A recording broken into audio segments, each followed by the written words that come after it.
setiap ada pelanggaran laporkan ke Bawaslu. Bawaslunya koplak. Kalau saya ceritakan, Bang Aiman, dia ngejar pakai pasal 70, kesalahannya di pasal 71, gitu ya. Pasal 299 Undang-Undang Pemilu bagaimana? Nah, ini kalau presiden boleh kampanye? Boleh, Bapak, makanya baca baik-baik pasalnya dulu. Ini bukan pemilu, Undang-Undang 7, ini Undang-Undang Pilkada. Ini bukan pemilu, Undang-Undang 7, ini Undang-Undang Pilkada. Ini bukan pemilu, Undang-Undang 7, ini Undang-Undang Pilkada. Banyak sekali teori yang mengatakan hal tersebut. Teorinya apa, Mas? Coba, tadi banyak sekali teori kan. Kasih satu aja teorinya. Boleh nggak saya jelaskan teori tadi, Mas? Jangan ganggu saya dulu. Teori apa? Saya jelaskan ilmuannya dulu. siapa? Mas, saya tidak menjelaskan teori. Penting, Anda boleh berlindung di balik teori. Saya berlindung di balik fakta semua. Iya kan? Jangan salahin orang, Mas. Kan Mas tadi yang bilang banyak sekali teori. Makanya saya tanya teorinya. Makanya oke. Mana teorinya? Saya jelasin dulu. Itu bukan teori, itu empirik. Itu kejadian, Mas. Iya, makanya saya bantah dengan empirik. Loh, makanya bilang saya nggak punya teorinya gitu loh. Jangan ya nggak maksa-maksa apa-apa. pakai teori.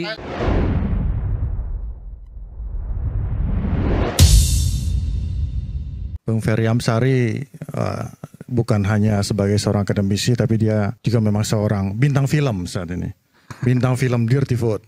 Bahwa setiap ada pelanggaran, laporkan ke Bawaslu. Bawaslunya koplak. Kalau saya ceritakan, Bang Aiman, dia ngejar pakai pasal 70, kesalahannya di pasal 71, gitu ya. Pasal 299 Undang-Undang Pemilu bagaimana? Nah, ini kalau presiden boleh kampanye? Boleh, Bapak, makanya baca baik-baik pasalnya dulu. Ini bukan pemilu, Undang-Undang 7, ini Undang-Undang Pilkada. Pasal 71 yang saya maksud Undang-Undang 10 tahun 2016. Di dalam penjelasan disebutkan bahwa pejabat negara itu yang dilarang melakukan kebijakan dan tindakan yang merugikan adalah presiden, salah satunya, nomor satunya malah. Jadi kenapa pasal 70 yang dipakai? Supaya terhindar dari hukuman. Sekarang publik disuruh melapor kepada Bawaslu yang membaca pasal-pasal saja tidak mengerti atau salah menggunakan pasal. Satu. Data kedua, perintah Mahkamah Konstitusi soal bantuan atau politik gentong babi ini harus dilakukan pengaturan yang jelas dalam bentuk peraturan. Apa yang dilakukan oleh pemerintah? Mengeluarkan surat edaran. Dalam ilmu saya yang tidak ilmiah ini, Bang, surat edaran itu bukan peraturan. Siapa yang mengeluarkan peraturan? Kementerian Dalam Negeri. Padahal yang diperintahkan adalah pemerintah berupa regulasi. Harusnya peraturan presiden atau peraturan pemerintah. Kenapa salah? Karena seolah-olah gentong babi itu hanya urusan Kementerian Dalam Negeri. Padahal gentong babi lebih banyak urusan Kementerian Sosial. Jadi pemerintahan yang begini, saya pikir sudah terang benerang saja masalahnya. Tadi menarik, kalau seandainya surveinya tiba-tiba berubah, yang tadinya Airin tinggi 77%, kan jomplang sekali, tiba-tiba kemudian berbalik pada saat pilkada, bagaimana penjelasannya? Banyak sekali teori yang mengatakan hal tersebut. Banyak sekali contoh kasus ya di beberapa daerah, kepala-kepala daerah yang... Teorinya apa, Mas? Coba, tadi banyak sekali teori kan, kasih satu aja teorinya. Ahmad Ali di Sulteng. Ahmad Ali Sulteng. Jelaskan nama publik. Ya bisa kita jelaskan bahwa di sana dia leading, kemudian dia kalah. Nanti itu bukan ini teori, bukan sekedar leading, Mas, tapi membalikkan suara 77%. Ya, Anda boleh ubah 32 menjadi. Anda boleh ya berlindung di balik frasa-frasa akademik seperti itu. Lah, saya ini nggak, tunggu. Kenapa saya dianggap berlindung dari frasa akademik? Boleh nggak saya jelaskan teori tadi, Mas? Jangan ganggu saya dulu. Teori apa?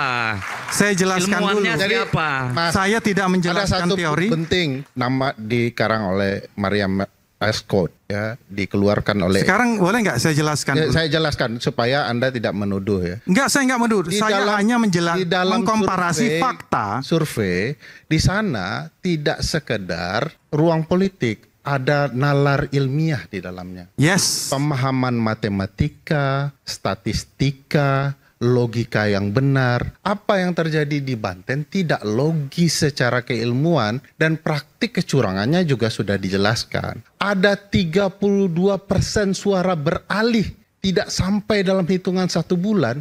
Itu betul-betul impossible. Kecuali 1 minggu. Menurut Anda impossible. Boleh nggak sih saya jelasin dulu? Ya boleh, tapi boleh nggak saya jelasin dulu fakta-fakta? Gitu. Anda boleh berlindung di balik teori, saya berlindung di balik fakta. Semua. Iya kan? Jangan salahin orang, Mas. Kan Mas tadi yang bilang banyak sekali teori, makanya saya tanya teorinya. Makanya oke. Mana teorinya? Saya jelasin dulu. Ya kan? Di beberapa daerah, ya kan, hasil survei ya mengunggulkan A, ya kan? Kenyataannya yang menang B. Itu bukan teori, itu empirik, itu kejadian, Mas. Iya, makanya saya bantah dengan empirik. Loh, makanya bilang saya nggak punya teorinya gitu loh. Jangan Ya, nggak maksa-maksa apa-apa. pakai teori. Saya boleh tanya enggak? Data empirik itu boleh. jarak persentasenya berapa? Dari Saya mau jelaskan itu saja. Diskusi bantah tidak boleh, padahal moderatornya di sini. Boleh aja sama moderatornya. Penelitian ya kan menyatakan di beberapa daerah itu ya tidak bisa digeneralisir. Tiap daerah itu mempunyai karakteristiknya masing-masing. Ada ketokohan di situ. Ambil contoh di Jateng lah. Kita ambil contoh, ya kan? Kalau yang menang itu adalah siapa? Calon PDIP, Andika ya. Perkasa dan ini, itu malah kita harus agak heran sebenarnya. Karena apa? Di situ ada dua faktor yang besar, ya kan? Bukan hanya Ahmad Lutfi, ya. Lutfi itu memang sudah populis di sana, ya kan? Belum lagi faktor Tarsiasid. Kita harus akui itu bersama, gitu loh. Kita harus jujur dengan itu. Tarsiasin itu dari golongan hijau yang mempunyai stakeholder tertentu di sana selain kandang banteng itu tadi. Itu modal besar, ya kan? Apakah yang namanya Lutfi sudah besar? Enggak tuh. Surveinya dempet-dempetan. Karena apa? Kalau mau ditarik-tarik, masyarakat nggak terlalu suka polisi di sana. Salah satu alasan terbesar nggak milih. Dari mana surveinya? Nah, mau dibukain semua Google aja lah. Ya. Tapi saya baru dengar itu kan. Iya, Kalau nggak suka kan artinya jomplang banget. Ini kan nggak jomplang, mirip-mirip. Iya, makanya dia sampai minta tolong presiden dan mantan presiden. Kalau dia merasa nyaman dan udah besar, Tarsiasin udah besar, emang masih perlu nyeret-nyeret Pak Prabowo? Emang masih perlu ngelapor-lapor Pak Jokowi? Kan enggak. Jadi survei terakhir itu ada yang menyebut 4138, ada 3838. Dan kita tahu di Jawa Tengah itulah salah satu tempat, ini sudah setahun dikerjakan, begitu habis Pilpres jalan terus nih. PJ ampun-ampunan Pak bekerja.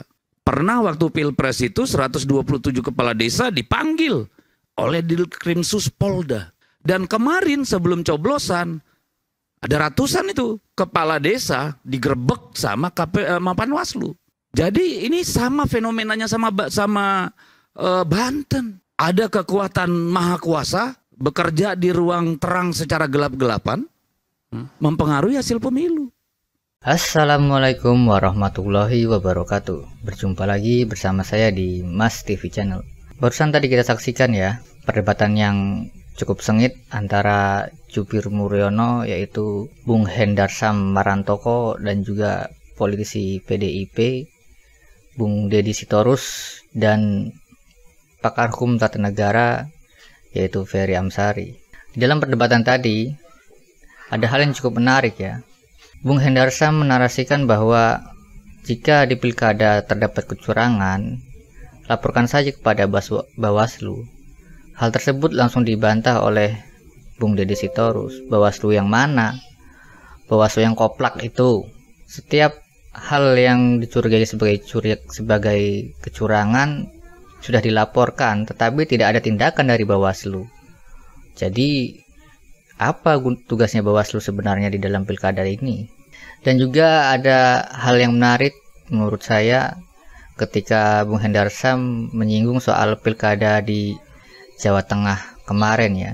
Dalam debat tersebut Bung Hendarsam mengatakan bahwa jika di dalam pilkada Jawa Tengah yang memenangkan pilkada adalah Andika dan Hendi, itu malah justru menganehkan menurut Bung Hendarsam. Karena popularitas Ahmad Lutfi itu jauh lebih populer dibandingkan dengan Andika. Dan juga wakilnya yaitu Tarsiasin yang didukung oleh kelompok hijau itu sangat besar dukungannya. Jadi ya wajar jika Ahmad Lutfi dan Tarsiasin itu menang telak di pilkada Jawa Tengah kemarin. Tetapi hal tersebut langsung dibantah oleh politisi PDIP Bung Deddy Sitorus. Bung Deddy Sitorus mengatakan bahwa jika memang benar kepopuleran Ahmad Lutfi itu besar dan juga dukungan dari komunitas hijau kepada Taci Yassin itu juga sangat kuat, kenapa harus didukung oleh Prabowo, harus memanggil Jokowi untuk menghadapi Andika dan Hendy? Kan itu sangat tidak masuk akal ya. Seorang yang katanya popularitasnya besar, dukungannya kuat, kenapa harus didukung oleh penguasa? Kenapa harus didukung oleh mantan presiden dan juga presiden yang sedang menjabat? Itu kan sebuah fakta dengan realita yang sangat terbalik dengan apa yang disampaikan oleh. Ya, mungkin cukup sekian dulu reaction video dari saya. Apabila Anda ingin berkomentar, silahkan tulis di kolom komentar. Wassalamualaikum warahmatullahi wabarakatuh.